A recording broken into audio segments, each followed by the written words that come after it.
Hello, Gloria, and good afternoon. My name is Jacob, and I am the director for 5-Minute Implants. I just wanted to spend a few minutes to go over your implant planning case to show you what I've been able to come up with. These mock-up teeth are not what your final teeth are going to look like, but I put these here to give you a rough idea of what to expect, and more importantly, to help me figure out the most ideal place to put the implants.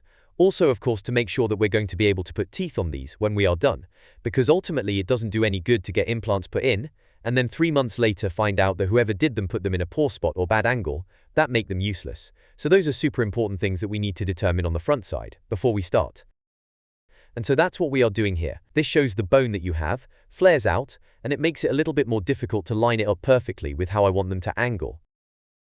If we were to line it up perfectly straight, the trajectory would come out of the front side of the tooth, which would become a nightmare to fix when we try and make the teeth. And so by angling the teeth downwards a little bit, I'm able to hide the connector to the implant, which we call the abutment, on the back side of the tooth.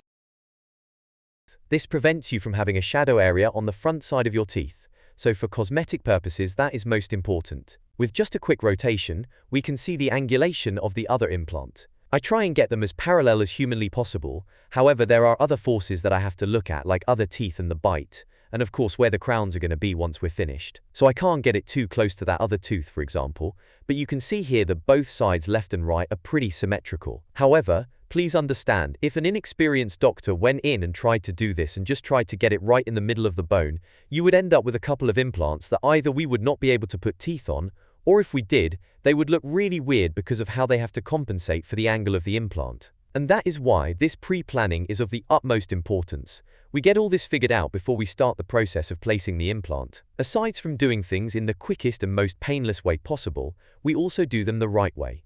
And that is what makes 5-minute implants unique. I thank you for your time. Feel free to reach out if you have any questions. And of course, thank you for visiting 5-Minute Implants.